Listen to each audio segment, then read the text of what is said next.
Guys আসসালামু আলাইকুম, কেমন আছেন? আশা করি আপনারা ভালো আছেন। আজকে আমি বানাবো লেবুর স্পেশাল একটা শরবত। এই শরবতটা আমি বানানোর জন্য দেখেন কী করে, আপনার ভিডিওটা না টেনে দেখেন। আমি প্রথমে এই বড় একটা মগে এই এক বোতল ঠান্ডা পানি ঢেলে দিচ্ছি। তারপর আমি আরেক গ্লাস ঠান্ডা পানি দেবো। যেহেতু আমরা বেশি শরবত বানাবো, তাই আপনারা যতটুকু আপনাদের পরিমাণ মতো শরবত বানাবো। আমরা 2 গ্লাস দিয়ে দিলাম। এখন আমি দেখেন কী করি। স্পেশাল ফার্স্টে আমি একটুখানি চিনি দেবো, অল্প।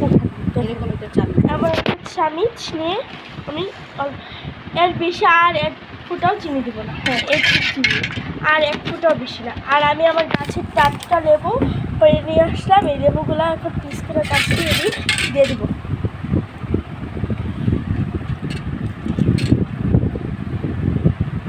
একটা আপনার মাটির কলসি বা কোনো একটা কলসিতে জগে বানালেই শরবতটাও খুব বেটার হবে আর অনেক মজা হবে। আপনারা বানিয়ে দিতে পারেন।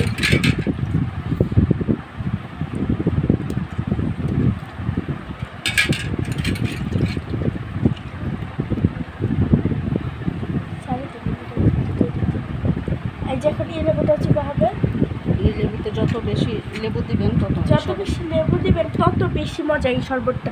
এই শরবতটা লেবুর এই শরবত বলতে পারেন। এটা একটা মানে স্পেশাল শরবত। একদম কলিজা ঠান্ডা হয়ে যাবে খেলে। একদম রোদ থেকে কেউ ঘেমে এসে খেলে তো একেবারে অনেক মজা লাগবে। এটা তো দিয়ে দিলাম। এখন আমি বাকলগুলো ছেড়ে দিলাম। এখন আমি লাড়া দিব। আরও পানি দিয়ে দিচ্ছি, মানে খুশিতে তাই। আর এই যে আর দেবো লবণটা একটু বেশি বাড়াই দিতে হবে। আর হালকা আর একটু সামান্য চিনি দিই। পানিটা একটু বেশি দিয়ে দিছি, যাতে আমাদের একটু মানুষ বেশি, তাই অল্প চিনি দিলেই হবে। এই চিনিতেই শরবতটা এখন আমি নেড়ে দিয়ে দিচ্ছি।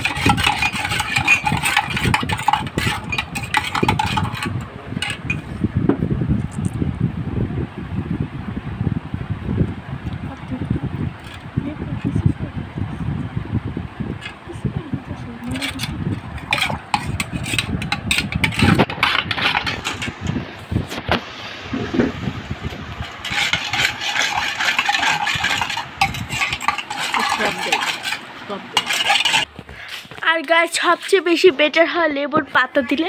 এই জন্য আমি কিছু লেবুর পাতা ছিটবো।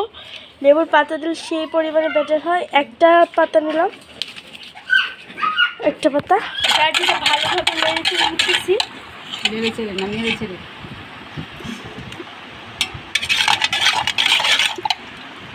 এই যে এখন আমরা গ্লাসে এটা সুন্দর করে ঢেলে নেব।